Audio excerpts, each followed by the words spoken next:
Hi, good evening, everyone. Welcome to today's webinar. My name is John McElligott, and I am very pleased to be serving the Maricopa County Medical Society as its Executive Director. Welcome to the discussion.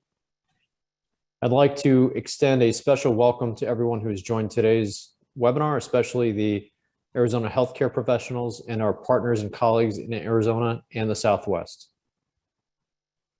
Since 2011, the Southwest Telehealth Resource Center has partnered with the Arizona Telemedicine Program to bring you over 180 informative webinars. Today's webinar is being sponsored by the Arizona Department of Health Services and the Maricopa County Medical Society. As you joined today's webinar, your microphone was muted, so please use the chat function of Zoom to ask any questions. Questions will be answered at the end of the presentation. And today's webinar is being recorded so that you'll be able to access the webinar and previous webinars on the website of the Arizona Telemedicine Program.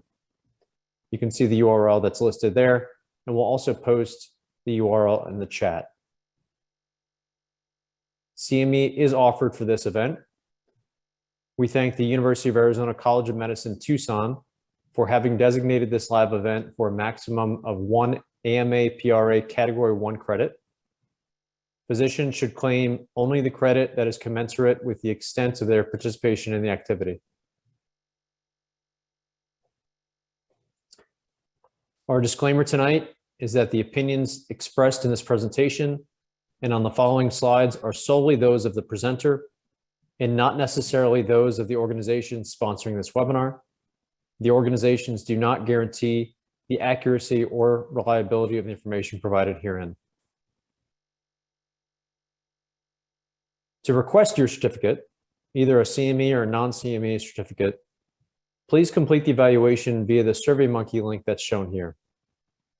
There's a required information that's needed for the CME certificates to be processed. So that's what you have to submit through the survey link. You can see the survey link that's posted there. We'll also put that in the chat toward the end of the session. Okay, so let's get to it. It is my pleasure to introduce today's webinar, which is how to counteract ransomware attacks on healthcare. Your presenters are Jeanne Powell and David Shelley. We'll first go to Jeanne and then get to David's presentation later.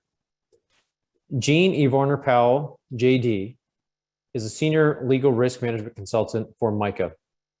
As a medical malpractice defense attorney, Jeanne represented hospitals and healthcare professionals for nearly 20 years. In 2020, she left litigation to join MICA.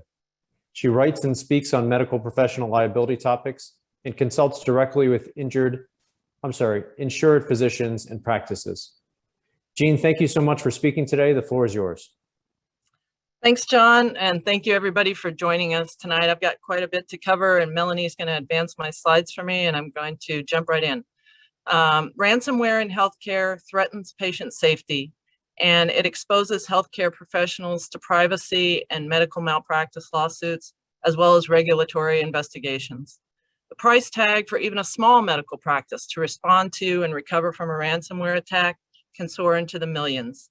The healthcare setting is really the perfect extortion opportunity for cyber criminals because of the high stakes involved.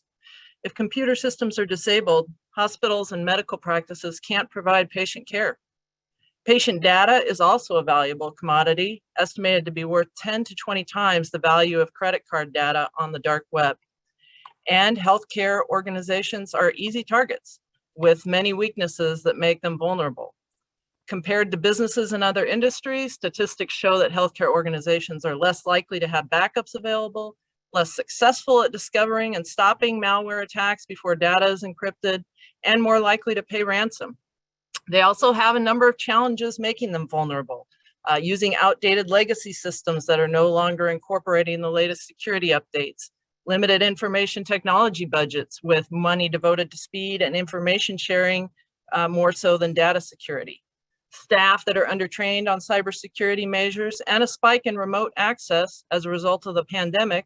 And without proper security precautions, remote access can increase the risk of a ransomware attack. Next slide, please. A cyber attack can cripple a medical practice overnight by making it unable to provide patient care. This sudden interruption leaves healthcare professionals vulnerable to medical malpractice claims that arise out of cyber incidents. Lack of access to the medical record can lead to diagnostic errors, medication errors, and delays in treatment.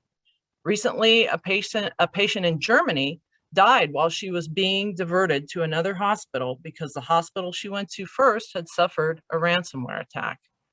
I also want to emphasize that even though we hear about attacks on hospitals in the news, in fact, medical practices and smaller healthcare providers are increasingly likely targets for healthcare data breaches. HC3, the cybersecurity arm of Health and Human Services, reports that in the first part of this year, ransomware criminals targeted medical practices far more than hospitals. And there are several small practices here in the Valley that have suffered devastating attacks. Data breaches are also on the rise as a result of ransomware attacks. 72% of the ransomware incidents tracked by HC3 this year have involved data leaks. And in 2020, ransomware was responsible for about 50% of all healthcare data breaches. Data breaches can result in erosion of patient trust so that you have patients actually leaving your practice. There can be significant damage to your organization's reputation, especially in the form of negative online reviews. And data breaches can lead to government compliance investigations, which can result in penalties, and privacy lawsuits as well are being filed by patients whose data was compromised. As far as the cost to recover from a ransomware attack, a recent survey put that at $1.27 million for the small and mid-sized healthcare entities that were surveyed. Costs include individual breach notification letters, IT forensic investigation, data restoration, rebuilding your computer system if your hardware or software is impacted, hiring a PR firm to mitigate reputational damage, hiring a law firm to advise on compliance with HIPAA and state data security laws and to assess breach reporting obligations, legal defense costs, lawsuit settlement costs, the price of credit monitoring that a practice may offer its patients, lost income due to business interruption or reputation damage, and regulatory fines and penalties that may arise out of a HIPAA compliance investigation. Next slide, please. The next few slides focus on the HIPAA security rule, and in the interest of time, I'm just going to breeze through those just to give you an overview of its significance. On the resources page at the end of the slide deck, I have included some links for more information. Healthcare organizations have been required since 2005 to comply with the HIPAA security rule, and it requires healthcare entities to implement safeguards to protect the confidentiality and integrity of all electronic protected health information that they maintain.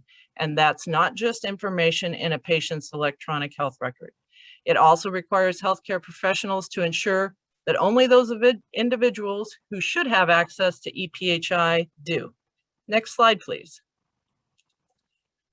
The security rule requires entities to perform a comprehensive risk analysis and to have a written policy and procedure in place that guides that analysis. During audits in 2016 and 17, the Office of Civil Rights, which is OCR, the HIPAA enforcement agency, found that only 14% of healthcare entities are in substantial compliance with the risk analysis requirements. When conducting the risk analysis, you must identify all your EPHI and determine and analyze the risks to the confidentiality and integrity of that EPHI. You need to document this analysis and retain copies of the documentation. HHS has a very nice security risk analysis tool, and I have a link to that on the resources page. After you conduct a risk analysis, then you have to implement security measures to reduce each risk to a reasonable and appropriate level. You need also written procedures in place to prevent, detect, contain, and correct security violations, i.e. cyber attacks. And again, you need policies and procedures in place to guide your risk management activities, and you must document this phase of the process and retain the documentation in case of a regulatory investigation. During audits, OCR found that 94% of entities failed to implement safeguards to reduce identified risks to a reasonable and appropriate level. Next slide, please. OCR does periodically audit healthcare entities for compliance. It also may investigate an organization's compliance if, for example, the organization reports a data breach. I'll take this opportunity to recommend to you that if you and your organization are not currently in compliance with the security rule, that you immediately take steps to get into compliance. It's one of the most effective risk management strategies you can implement to address the threat of a ransomware attack. And it will not only help you avoid regulatory fines and penalties, but it will also greatly reduce the risk of a cyber attack. Next slide, please. Let's talk about what the security rule requires if a healthcare organization suffers a ransomware attack. First of all, before an attack ever occurs, and hopefully your organization never has one of those, but the security rule does require you to prepare ahead of time by developing written, reasonable, appropriate security incident procedures and response processes to address ransomware. In other words, you need a comprehensive written plan in place that you've tested ahead of time that will allow you to address and recover from a ransomware attack. Under HIPAA, a security incident is defined as the attempted or successful unauthorized access, use, disclosure, modification, or destruction of information, or interference with the operations of an information system. According to OCR, the presence of ransomware or other malware on an entity's computer is a security incident under the security rule, and at the time the entity discovers it, it must initiate security incident response procedures. Again, you need to already have these documented and ready to go before the attack occurs. Your plan needs to have procedures in place to identify and respond to the incident and to mitigate as much as possible the potential harm. This will include things like determining incident scope, where it originated, whether it's ongoing or finished, and how it occurred, and then responding to contain the impact, identify and correct the vulnerabilities that permitted the attack, restore lost data, and allow return to business. You are also required to document security incidents, the outcome, and all of these steps that you take along the way in response to the incident, and you need to retain the documentation in case of later regulatory investigation. In addition, the security rule requires that a healthcare entity have a written contingency plan in place, including plans for data backup, disaster recovery, and emergency mode operations. And finally, OCR's published guidance does recommend reporting a ransomware attack to the FBI and other law enforcement agencies. Next slide, please. Okay, let's talk about breach. In healthcare, ransomware attacks and data breaches now go hand in hand. Not surprisingly, healthcare is the most targeted sector for data breaches. And according to HHS, ransomware attacks were responsible for almost 50% of all healthcare data breaches in 2020. And in 48 US healthcare ransomware attacks tracked by HHS during the first half of 2021, 72% involved data leaks. Under HIPAA, a breach is defined as the acquisition, access, use, or disclosure of PHI in a manner not permitted under the HIPAA privacy rule, which compromises security or privacy of the PHI. As part of your response to the security incident, you must undertake an assessment of whether a breach occurred. Please note, you are required to document and retain all information considered during the assessment of the cyber attack, and in particular, if you decide no breach occurred, you must also document how you reached that conclusion. It's extremely important to know that in the event of a ransomware attack involving unencrypted data, OCR presumes a breach. You can rebut the breach presumption, and we will cover that, but first I'd just like to outline HIPAA's breach reporting obligations. So in the case of a breach of protected health information, a healthcare entity must notify individual breach victims within 60 days of the occurrence. If the breach affects 500 or more people, the entity must report the breach to OCR and the media as soon as possible, but no later than 60 days after the occurrence. And if the breach affects fewer than 500 people, then no media notification is required, but you must report the breach to OCR within 60 days after the end of the calendar year in which the breach occurred. Next slide, please. I might be one ahead of you. Let me go on to the state data breach statute slide. I'm not going to go into detail about Arizona's data breach statute. Suffice it to say, you need to be aware that there are state data breach statutes that apply, as well as HIPAA in whatever state that you're in. And so when you're working with legal counsel, they will help you understand what your obligations are in that regard. Next slide, please. So I hope you never have to send breach notification letters to patients, but if you do, please remember HIPAA dictates the content of those letters. And actually during audits, OCR finds that most breach notification letters do not contain all the information required by statute. So let's quickly run through what you need to include. The letter must be written in plain language. You need to provide a brief description of the breach, including dates of breach and breach discovery if known.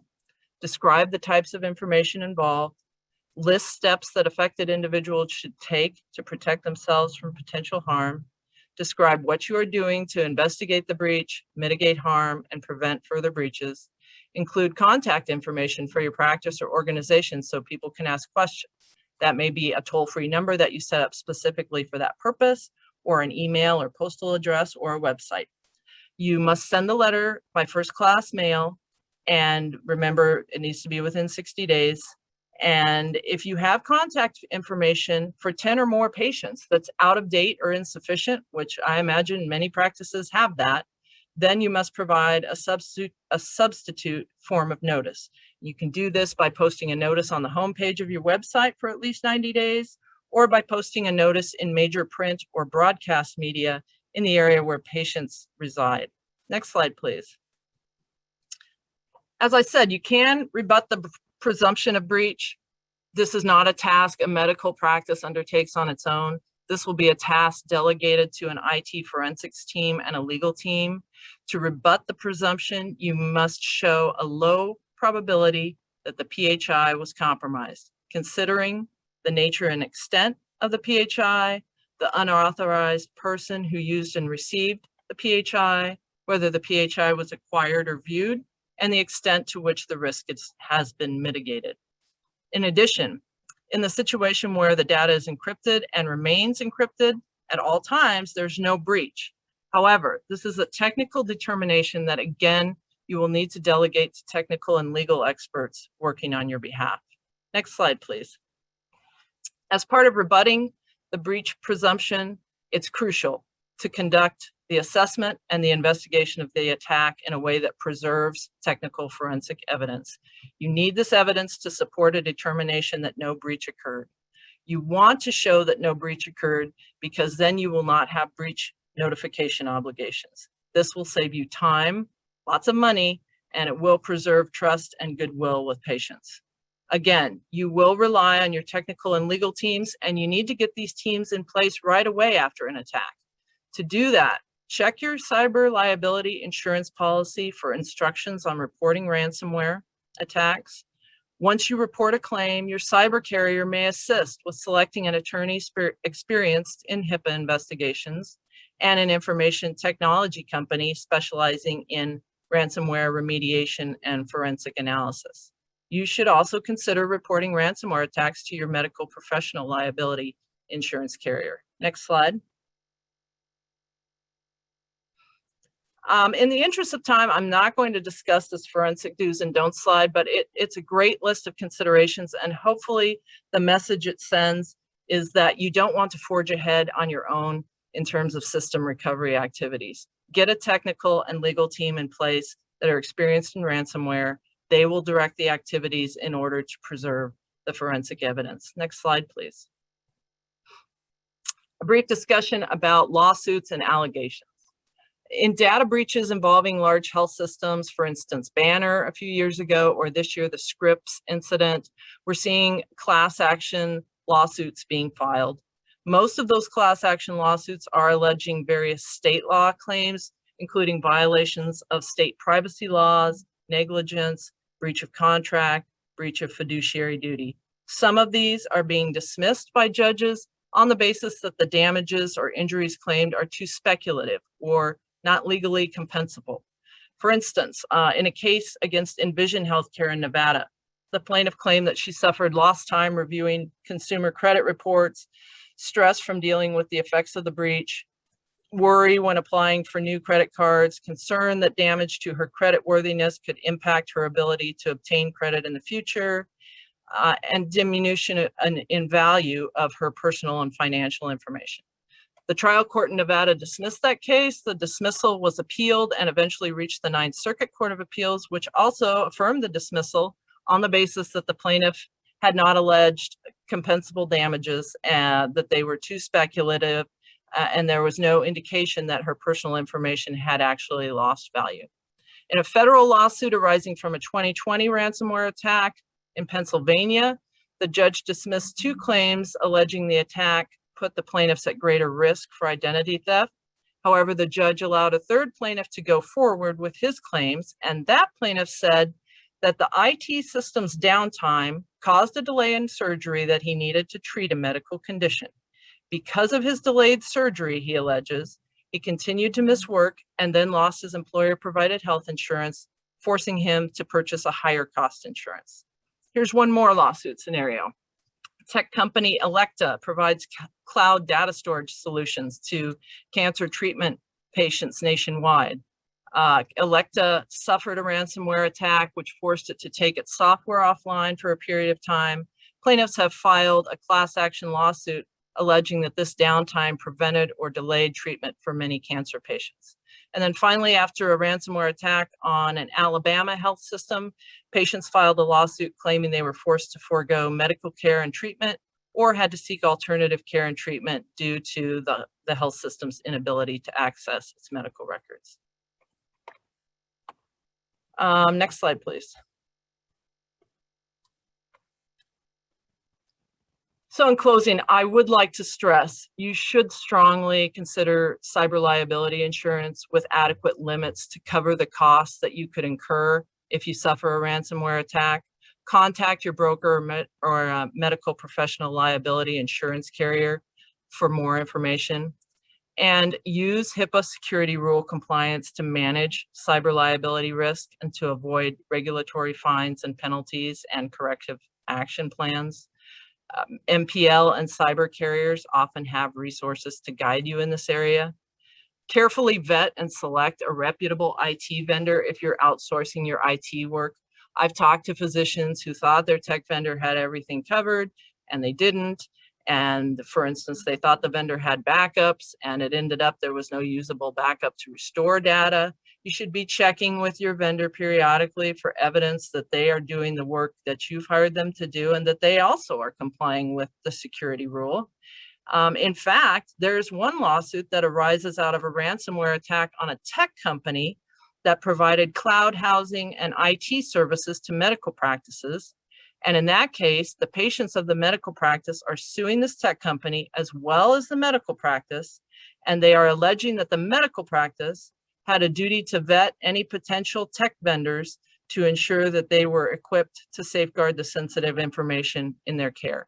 And it would be also a good idea for you to have legal counsel review your business associate agreements with your tech vendors. Finally, arrange for cybersecurity awareness and response training for all physicians and practice staff. And again, your cyber or MPL carriers may be able to suggest some resources in that area. Thanks.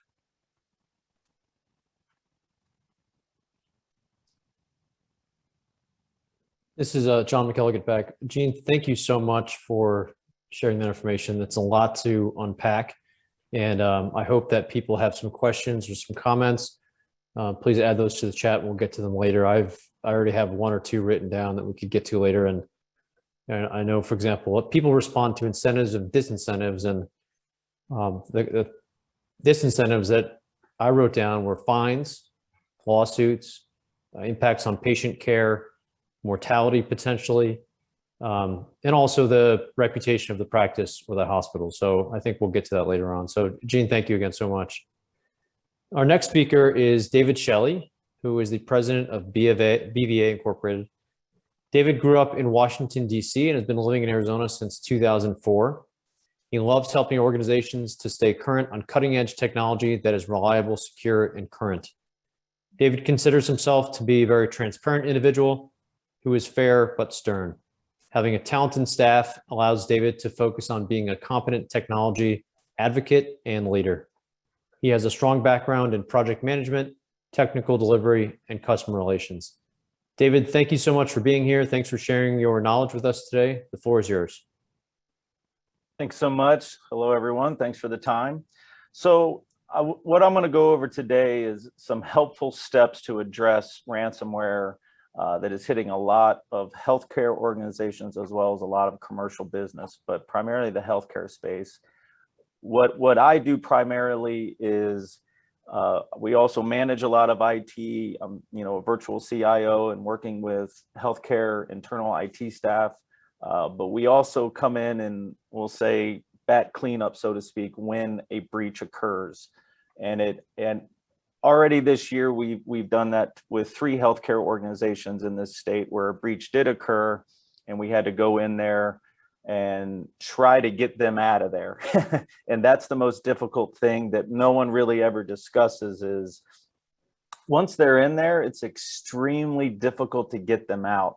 And in most cases and most breaches, they're in there for 6 months before they do anything, and you just don't know they're in there. They're sitting there just capturing data, and when they feel they've captured enough data, then they'll install the crypto virus, which is what encrypts all your files, and that's what launches that nasty message of I need a ransom. So some of the things that we're going to go over today are a little technical, but I'll keep it at a high level, and these are preventative measures that every organization needs to address via best practice so that we can try to stop this from happening. Because quite frankly, if you don't do 90% of these things that we're going to talk about today, it's not a question of if you're going to get breached, it's just a question of when. And I know that's kind of sad to say, but that is our new landscape today. And it's funny that we're having this today because a commercial client that's not mine got breached yesterday. And for the last 2 days, I've had 3 engineers in there just trying to get them out of the system. And it's a 1,000-person organization, and the IT staff that was there just has never had to deal with this before. And it was a little over their head. So I'm seeing hacks every single week, some more severe than others, some very small, but it's a conscious ongoing problem that needs to be addressed before it gets worse, and it's getting worse, unfortunately. So we'll start with some security actions to counteract ransomware. And the first thing we're going to talk about is directories and passwords. Depending on your organization, whether it's a small clinic or a big hospital, most healthcare organizations have some type of directory structure. And a directory structure is basically it's like a tree that has passwords and routes of where you can go on that tree. That's the best way to visualize that. And it basically says, hey, this device, this user, David Shelley, is trying to log in. Does it match up to the password that's in the tree? And it authenticates. It does kind of a handshake.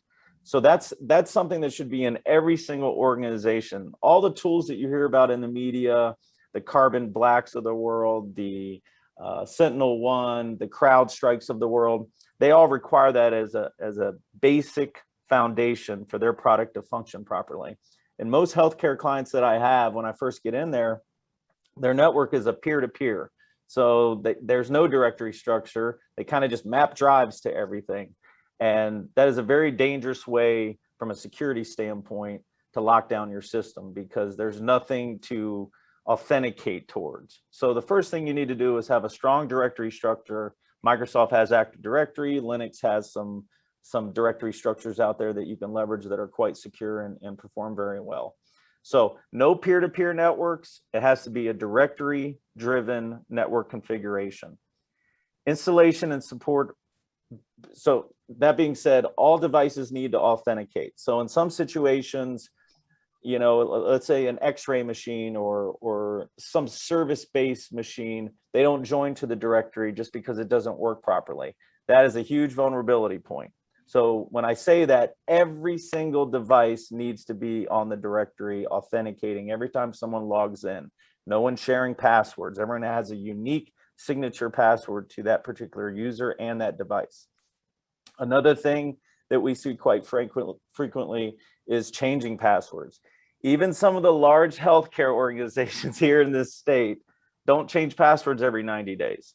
They change it every 6 months. And you would think in today's climate that this one at a very foundation should be adhered to, but it's not. So every single person should change their password every 90 days. And in turn, it needs to be at least 12 characters that is an uppercase, lowercase, a number, a symbol, as well as, an uppercase and lowercase. So that being said, for example, it should be a phrase, some type of paraphrase to make it easy for you.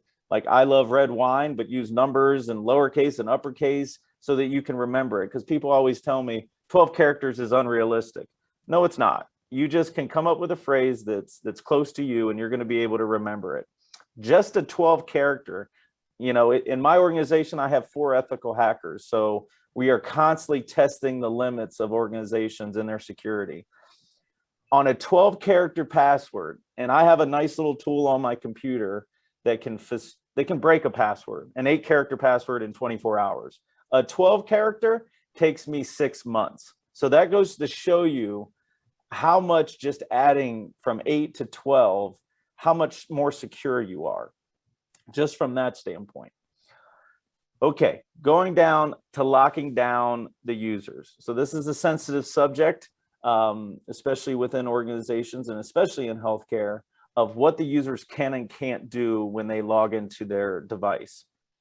Everything should be locked down. And then nobody should be able to do executables. So if they are browsing the internet for whatever reason, and they go to a website that they don't think is malicious, they don't even know in the background that an executable is coming in and launching a keylogger. And all a keylogger does is just basically gets loaded on the server that the user doesn't even know about, and it caches every password that comes into Active Directory, including the domain passwords, which are the keys to your castle, so to speak. And they'll just, once they have that, every day it sends a text file to the hacker of all the passwords. So being able to lock down each individual user of what they can and can't do is very, very important. And I'd probably say that 80% of the healthcare organizations that I walk into, they are not locked down at all because they want to use a screensaver. And so they want to download a Thomas Kincaid screensaver, and that's why the user can launch executables. And unfortunately, that is a huge vulnerability in this particular case of ransomware, because if a local device gets hacked, it can infect the entire environment, unfortunately. So the last thing on this slide that we'll discuss is to clean up user accounts. I won't mention any healthcare organizations because I've signed NDAs, but most of them have 500 accounts that are disabled that they just don't want to delete. And not all of them are disabled. They're still active. They haven't been logged into for a few years, but they're still getting email that's getting forwarded. That account that isn't getting logged into is an enormous vulnerability, because eventually my little hacker tool is going to crack that person's password from 4 years ago, and then they're in. And once they're in your network. So it's important that every 90 days, your IT department, your IT vendor is constantly working with HR to say, who is the active user base that you have, and make sure that that is represented accurately within your Active Directory structure, your user accounts. That is mostly how individuals are getting into these environments, unfortunately, is they get someone's password, they get in, and then they just self-replicate like a spider web within the environment and lay dormant until it's time to be nasty and then load the crypto. Next slide, please. Two-factor authentication. I'm sure most of you know exactly what this is. If you've had a Google account in the last 7 years, they made you do two-factor. But now it's finally replicated to the commercial space. So we are recommending that all email has all email platforms, whether it's an on-premise Exchange server, Linux server, or Office 365, Gmail, whatever you're using as your cloud platform for email, needs to have two-factor. All production websites, including if your EMR is web-based or client-based, doesn't make a difference. It needs to have two-factor where you're getting a code on your cell phone. That being said, you can get a code on your cell phone. You can use an authenticator app like Google. There's several of them out there that's approved that follow strict guidelines, but there needs to be a secondary code that gets sent somewhere secure that is on person to let you into that web application, any application for that matter. To piggyback on that, every single device, whether it's a tablet that gets walked around the floor, a laptop, a desktop tower, they all need to also be two-factor, because that is the only way that we can ensure that if John is logging into his machine, it's actually John that's in there doing work. And it's not somebody in a different area of the world coming in at 2 a.m. in the morning when John typically isn't on his machine doing malicious things. So most EMRs these days are accessed through a remote desktop session or a Citrix session. And most of the hacks that you've read in the news, they don't like to talk about it, but most of them got in because the Citrix session was wide open on the internet, meaning you didn't have to VPN first. You didn't have to VPN first to launch your session. And that's changed rather quickly. But I ran into a healthcare organization 2 weeks ago that was using Citrix to publish their EMR, and it was wide open on the internet. They did not require a VPN to come in to lock it down to ensure that second layer of encryption, because Citrix or remote desktops gives you 256-bit encryption. If you add the VPN on top of that as the second layer, which would achieve your two-factor, right? That literally increases it up to almost 500, which is quite substantial to hack that type of session. It's borderline impossible. And then a lot of healthcare organizations are also getting a code on their phone when they launch that browser, when they launch that session to get into that, to whatever application, production application you're leveraging for patients. VPN connection should have two-factor. You're gonna start to see new HIPAA rules come out probably next year indicating that without question. SharePoint, Box, any type of collaboration tool should also have two-factor associated. And a lot of these products that I'm discussing, they already have two-factor baked into their code. It's already baked into their platform. It's just not often configured because it's a training, right? It's a training to all their users, and it increases ticket flow, right? Nothing's bulletproof. The factor sometimes doesn't work properly, and it increases help desk tickets for all healthcare organizations to get them in properly. But it's a small price to pay to be secure. Let's go to the next slide, please. Security, another security action that is probably the most important, the second most important in my opinion, is to have the right type of antivirus on your system that is next gen, that is what I like to call MTR, Managed Threat Response. There's only about four or five of them in the marketplace right now that I would consider to be true MTR. And what MTR basically means is that there's a back-end platform constantly watching your system for odd activities. For example, if someone from a desktop decided to log into a server, that would create an event because that's an abnormal activity. Or, for example, someone logs in on a machine at 3 a.m. in the morning and that particular machine never logs in at 3 a.m. in the morning. It's going to kick them off the system, isolate the machine off the network, and create a ticket for your IT organization saying, hey, there was an odd event that happened. So that's the big thing with MTR and next gen antivirus is not only does it catch crypto, it stops crypto in its track on the device that gets infected. It never gets to the server whatsoever. The most important thing is to constantly be monitoring for odd activities. And number two, the most powerful one that I've seen in the marketplace right now is Sophos Intercept X with MTR. It's probably saved 80% of the ransomware that I've dealt with in the last year. It stopped it at the device, it kicked it off the system, and it never touched the servers. So being proactive and putting proactive measures in place to stop it at the point of the breach before it encrypts any files whatsoever is, in my opinion, one of the most important things, and it's going to make everyone sleep a lot better. So again, kind of went over what MTR and next gen antivirus is and how important it is. It's not cheap, you know, it really isn't, but in the grand scheme of things, it's not expensive either.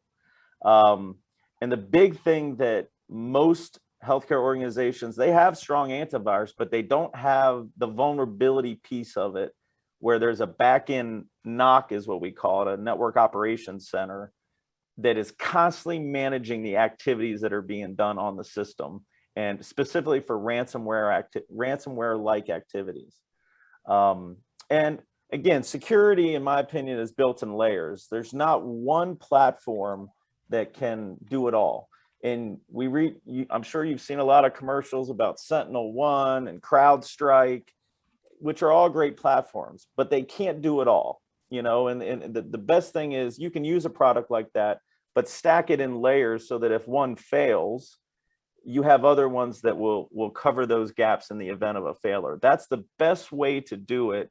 And unfortunately, these big organizations like VMware, they have Carbon Black, it's a great product. They don't really market that, but best practice is to do it in layers so that you have coverage in the event of. And again, to go over the top three that I think work really well in the marketplace right now, and again, this could change in 6 months. That's how volatile we are, is that these software manufacturers have to constantly keep up with what's going on the dark web with these hackers. I love Sophos Intercept X. It works really well. SentinelOne is a great product. And Trend Micro also has an XDR, that's what they call it, but it's basically the same thing as MTR, where it's constantly managing for odd-like behaviors, not only on the servers, but also on all your mobile devices. So, and the big thing that I would probably say 90% of antiviruses don't catch, and these three do in particular, are keyloggers. It's called MCATs, basically, is what it's called. MCATs basically takes all your passwords that are on the system and sends the text to the person. And the keyloggers is something very similar to that. But these products really focus on hacking tools. So if something tries to get loaded on a device, it's going to stop it, notify it, and kick it off the network.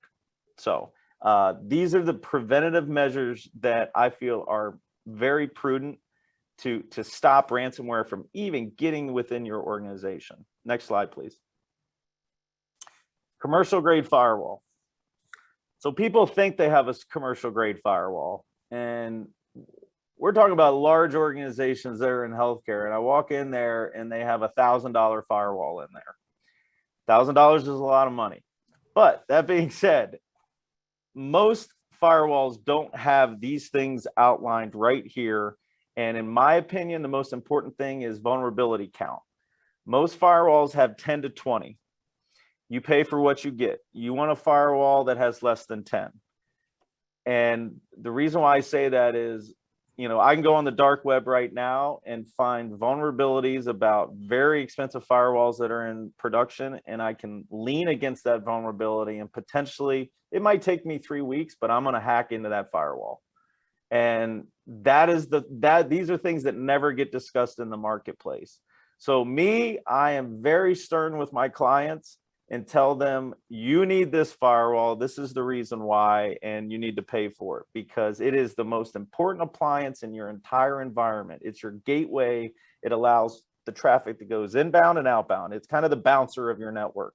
And if you don't have a big enough bouncer, you can have problems. So IPS is intrusion protection service. This is an unbelievable feature that most firewalls have, and it basically reports to the administrators within the system about threats that are known. It's constantly being updated by the manufacturer saying, we're aware of this type of breach, we're aware of this type of DDoS attack, we're aware of this type of activity that hackers are doing. And it's constantly updating the firewall with those types of signatures, so to speak, to make sure that it blocks it right from the start. Geofencing. We set up all our firewalls where if someone's trying to hit the firewall constantly from an IP in Brazil, I can literally just cut off the entire region of Brazil. So no one from Brazil can hit that firewall to get inbound whatsoever. And a lot of firewalls don't have geofencing, which is a very important feature for your IT department to constantly review the logs, set up triggers within the system so that if someone logs in 20 times in the course of 24 hours, it's probably someone trying to hack your network. And you can literally just block that entire region. And it can get very granular. Deep packet inspection, I'm not going to go crazy into what that means, but basically it's inspecting every single packet that goes inbound and outbound for weird characteristics. Web filtering.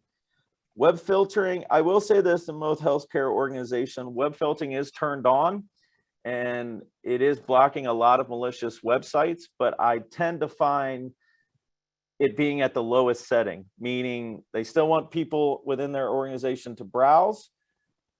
I'm from the mindset of, I want to lock everything down and then you tell me what you need access to and I will provide that access. Because these hackers are getting very, they're smarter than all of us, unfortunately, because they are masking these website links and downloading things in the background that your web filter is not catching. And it's just, you move the line here and they're moving it before we even finish drawing the line, unfortunately. So some of the great firewalls that I like in the healthcare arena is I love Proofpoint. I didn't list that here. Palo Alto is a great product. The Cisco ASA series is fantastic and a great cost point for what you get in terms of feature set. But probably the most popular one I love is the Sophos XGS series. You get a lot of bang for your buck and it has less than 6 vulnerabilities. It's fantastic. So I would probably say if you were going to evaluate your healthcare organization IT needs for preventative measures, it would be your firewall, your MTR antivirus, and then another thing I'll go into is your backup platform and how you're backing up your systems. Next slide, please. Spam protection. I would say probably 40% of ransomware comes in through email. And it's unfortunate, but a lot of spam filters aren't going to catch impersonation, or they're not scanning links within emails. And I'm sure you guys have probably gotten an email from American Express saying, hey, there's a weird event on your account today. Please click this link, log in, and determine whether it's valid or not. And then they create an American Express website that looks just like the Amex site. You log in, they got your credentials. So that is very similar to what's happening with ransomware, is people are getting emails from their IT department. I have a software on my computer right now that I can send an email from John and his domain to anybody, and it looks just like John. I can mirror his signature. I can mirror his email address, and unless you really double click and look in the headers, you're not going to see that it's chris@gmail.com. And that is about 40% of the time. That's what we see crypto getting in, and ransomware is off email. So it's a very important to have the right type of spam service. And Gmail's native can't do it, and neither can Office 365. You need a third-party service, a cloud like Barracuda, like Mimecast, like Sophos, Proofpoint, where your mail's routing through that. And it's basically putting all those characteristics like silver listing that basically says this is an accurate email address, it's valid, no one's impersonating it. And all the links that are within said email are actually valid. So I would look at your spam filter. Also ensure that all your emails are getting backed up with a third-party cloud service, because in most situations, I walk into environments where it's only 30 days. And it really should be a lot more than that is in a cloud-based system, not some local hard drive sitting in your server room. Targeted threat protection is basically email links. So it's the links within emails that are typically, and attachments that are typically how crypto gets in. What it does is it'll actually launch that link that's in an email in what we like to call a sandbox. So it's kind of like a test environment first. It takes about 2 seconds, and then it launches on your local machine in your Internet Explorer or whatever browser that you're using. But what it's doing is it's verifying and validating that that email link isn't crypto, or the attachment doesn't have a hidden executable in it, which they're getting very intelligent about that. So it's basically, it's like a safety blanket, so to speak. And there's a lot of great services. It's called targeted threat protection for email links. And a lot of vendors have similar, they just call it something different. But I would probably say that that's one of the most important things when it comes to email management and protection for ransomware. And then other than that, I list Mimecast, Sophos, Barracuda Networks, Proofpoint, Cisco. These are all great cloud platforms that have these types of services that work very, very well. But if your healthcare organization is just using Office 365, Microsoft Office 365 spam filter, or Gmail, it's not cutting it. It's just not doing it. That's not what they do for a living, so we can't expect them to have that security baked in there across the aggregate. Next slide, please. Backup. So this is the most important thing in this whole conversation. And when I am in utter shock sometimes when I walk in and I meet with an IT manager or a CIO, and I find out how they're backing their platforms up. The question that should always be asked to every CEO is, what's an acceptable amount of downtime? That is the most important question that never gets asked. It's not it's great that you have your system back up, but how long does it take to get it back up? That never gets asked. So me personally, I like to back into a solution. Ask that question. If a CEO tells me 4 hours, 2 hours, 6 hours, 10 hours, depending on the data count, obviously that determines architecture. The cost will substantially go up as we lower that timeline, because it just, as everything, it speeds and feeds. I got to have the right type of hardware. I got to have the right type of, we call it disk IOPS.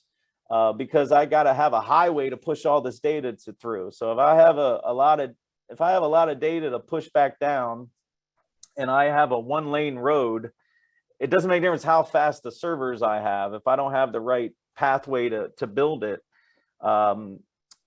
it's a moot point. And that's what a lot of healthcare organizations, why they're paying these ransoms, is when they finally get it on the news.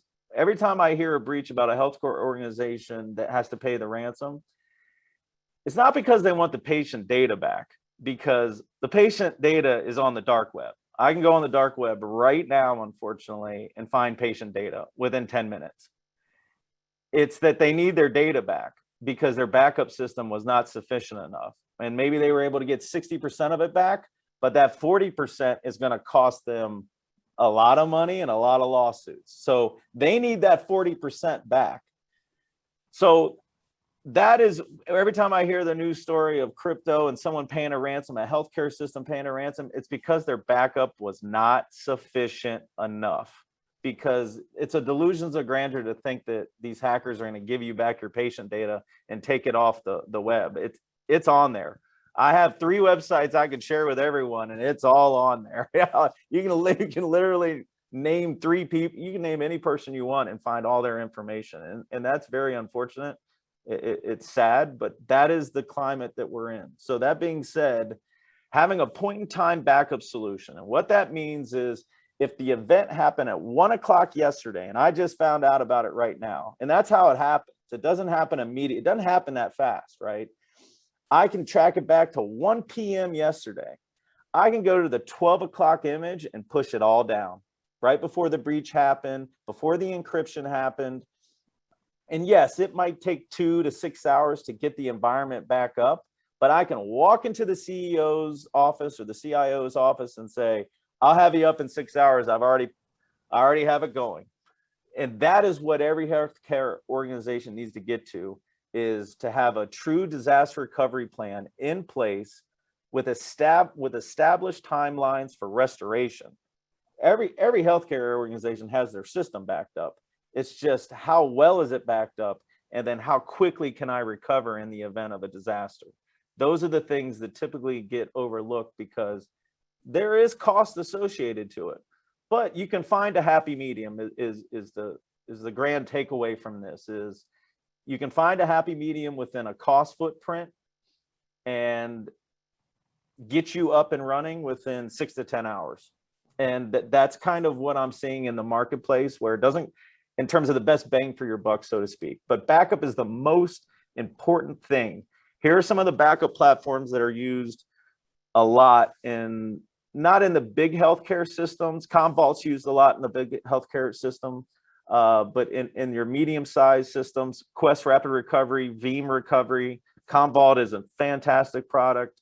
Veritas Backup is as well as Net Backup. There's a lot of great backup systems out there, but it has to be a point in time where it's taking a snapshot every hour or every 4 hours or every 6 hours, so that we can go back to a few hours before the breach occurred and push down that image. And having software on your system that's constantly monitoring is how you're going to be able to find out when that breach occurred. Because sometimes it's very difficult to find out when that crypto was installed. I've seen a healthcare system, I won't mention their name, but they're here in town. It took them 3 weeks to find the device that actually started the crypto. Because you can take it off all the servers, and then an hour later, it's all back on. Because that device that got infected is sitting at one of their sites, their satellite sites, and it just keeps replicating the crypto. It's very frustrating from an IT perspective. But next slide, please. Vulnerability scans and user training. So the most important thing here is to constantly, I recommend every 90 days to do vulnerability scans. There's a lot of great softwares out there. There's a lot of great software platforms that you can purchase on an annual basis, and it'll scan your entire environment. Your IT folks can do it, and it's going to spit out a report and shows all the vulnerabilities in your environment. And that goes over weird activities, passwords that hasn't been changed for whatever reason. But it's important to constantly have that as a standard operating procedure, where it's spitting out a report saying, here are the things that need to be addressed. And you do it on a quarterly basis so that you can constantly stay ahead of these vulnerabilities. Because that's the game, is vulnerability, is closing vulnerabilities, finding them and closing them before someone else does. Because most of these hackers, they're not real people. They're bots. They're automated programs that just constantly ping things. And until they find an open thing, then it notifies the hacker and says, hey, I have a way in, come help me. And so a lot of these times they're just constantly scanning, looking for vulnerabilities. And they're doing these things at microsecond levels, right? They're doing it so quick, and it's not a real person. So if you can find the vulnerability, stop it before anyone gets notified, that is the most important thing. And I rarely see anyone use vulnerability software on a proactive measure. They're always using it after they got breached to lock it back down. There's a lot of great services out there about user training. Sophos has a product that will actually send emails that are ransomware-like to your users, and if they open it, they'll actually, your IT department will get notified, and then the user actually gets sent a video to teach them what kind of emails do they open, what should they open, what should they not open. Here are some characteristics, and it's a great proactive measure to show everyone that, hey, be cognitive of what you're opening, because again, I can have all these systems in place, but these hackers will get more and more smooth with how they're representing these emails. Like last year, the big thing was resumes. They were shooting emails to HR managers with an attachment that had a resume and someone's name, and the HR manager would open up the resume, boom, crypto, whole system. That was the big thing last year. I hated it. But it was very hard to stop because, a lot of HR managers get random emails, that have resumes attached. So if you can train your staff on what are the most popular ransomware emails coming in at the time, which is what these services do, you can help your staff, to send that email to IT and say, hey, this looks a little weird. Can you vet this for us? And let me know if it's real, and then I'll open it. So having that program, Sophos has one, Carbon Black has one, and it's just a good training aid for all your user base. Next slide, please. Conclusion. There's a lot of good solutions out there that are not represented in what I put. I just kind of put my flavor of the month. If you ask me 6 months, I guarantee you they change a little bit. And unfortunately, that's just our marketplace. And these software and cloud services, these manufacturers, they're doing the best they can to keep up with these folks. They really are. And right now, it's just putting in good systems that can be proactive as opposed to reactive. And that's the best takeaway, hopefully, you get from this, is focusing on a viable backup solution, having a really commercial grade firewall gateway that's controlling inbound and outbound traffic, and also having an MTR-based antivirus platform that's constantly scanning for vulnerabilities and weird behavior on your network. And that's all that I have for today. David, thank you so much. John McKell, get back here. We've gone just a little bit over, so I wanted to respect everyone's time who's joined, say that we will get to try to cover these questions offline the next day or so. But I wanted to remind everyone that to request the CME, you must complete the evaluation. So please go to that SurveyMonkey link that we posted in the chat as well. Want to remind everyone that this presentation has been brought to you by the Arizona Department of Health Services, the Maricopa County Medical Society, ATP, and the Southwest Telemedicine Resource Center. For upcoming webinars and events, please visit their website, which is telemedicine.arizona.edu. Really want to thank our presenters today, Jeanne Varner Powell of MICA, and David Shelley of BVA. And especially thanks to everyone at the Arizona Telemedicine Program who's provided this platform and helped us staff yet another amazing webinar. There's a lot going on in cybersecurity for the healthcare industry. And as we've heard from Jeanne about all the different ways that you can mitigate risk, and from David about all the different measures you could take as a practice or as a hospital or as a one-woman or one-man show trying to provide care for patients, there's a lot that you can do, clearly. And it's basically like an arms race to try to step up what you have going on in your practice, in your organization, so that you can provide the best care and have access to data that your patients need. So as a patient and as a future patient, maybe of you, I urge you to do your part so that I can get access to the data and the doctors that I need. So again, thank you so much for your time. We will follow up on these questions in the next couple of days. I really appreciate it, and have a great evening.